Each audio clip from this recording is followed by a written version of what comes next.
Sujet, une lectrice raconte, je me rends compte qu'à travers le changement de mes lunettes, je suis attaché à la forme.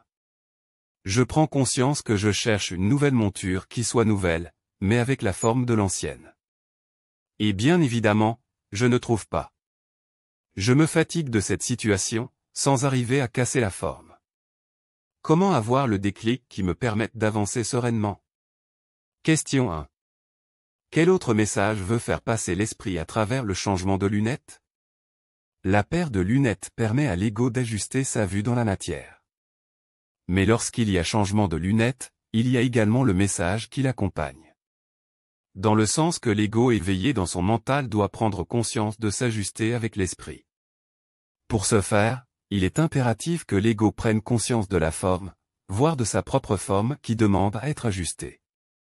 Voici un exemple concret, ma conjointe veut changer de lunettes, elle a pris une photo, puis de retour à la maison, elle me montre la photo de la paire de lunettes et me demande comment je trouve les lunettes. Et moi, je lui réponds que ce n'est qu'une paire de lunettes. Par la suite, je dis à ma conjointe, c'est la valeur que tu mets sur la paire de lunettes qui détermine la personnalité de ton ego. Autrement dit, l'ego doit en arriver à se sensibiliser à la forme pour en prendre conscience afin de sortir de la croyance en celle-ci. Question 2. D'un point de vue psychique, que représente la monture de lunettes que l'ego ne trouve pas? Cela signifie que l'ego met toujours de la valeur sur sa forme. Cela lui signale également qu'il est pris dans la croyance. C'est toujours la valeur qui positionne l'ego dans une personnalité, voire dans une forme. La paire de lunettes est liée à la vision, donc il revient à l'ego de regarder sa position mentale dans l'instant présent pour y apporter des ajustements. Dans le cas de cette lectrice, il est évident qu'elle met de la valeur sur le choix de la paire de lunettes pour agrémenter l'image de son ego. Cette lectrice n'a pas encore intégré que son ego est une forme illusoire qui persiste dans le temps à cause de la valeur qui lui est accordée. Question 3. L'ego a su lire le message de la forme des lunettes.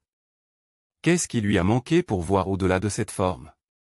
Ce qui a manqué à cette personne, c'est la prise de conscience de la forme de son ego. Cette personne s'attarde trop à la forme de son ego parce qu'elle croit que sa forme est réelle. Ce faisant, la personne donne de la valeur à la forme de son ego.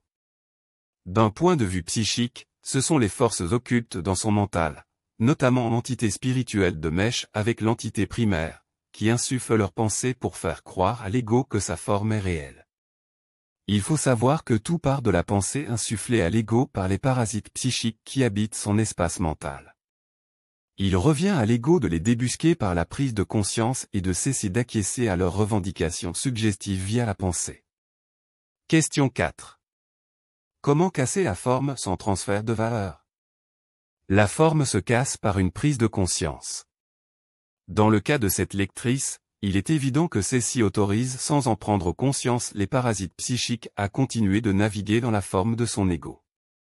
Lorsque l'ego n'est pas dans son centre mental, il est dans une forme, voire dans une personnalité. Si l'ego prend conscience de ces personnalités, il cessera de les nourrir sur le champ et la forme n'aura plus de structure psychologique pour se supporter. Elle s'effondrera sur elle-même. L'ego doit cesser de se prendre au sérieux dans son évolution, il doit savoir qu'il ne s'appartient pas, il est le reflet de son esprit. La seule chose que l'esprit demande à l'ego, c'est de rester centré dans son mental.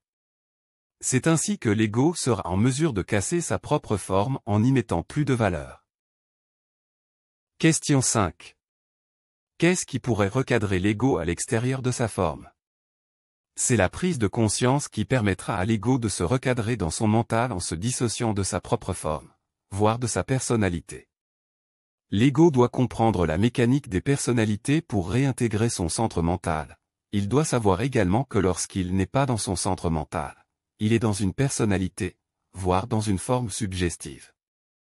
Une fois l'ego emprisonné dans les filets de sa forme, l'entité primaire va tout faire pour le contraindre à croire que sa forme est réelle. C'est la raison pour laquelle l'ego vit à l'extérieur de son centre mental. L'ego doit cesser de croire, il doit se savoir, pour ce faire, il est impératif qu'il réintègre son centre mental.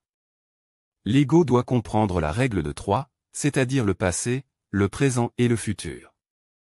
L'ego doit savoir que le passé et le futur sont des pôles très attractifs qui le maintiennent à l'extérieur de son centre mental. Le présent est la clé de voûte qui permettra à l'ego de regagner son centre mental.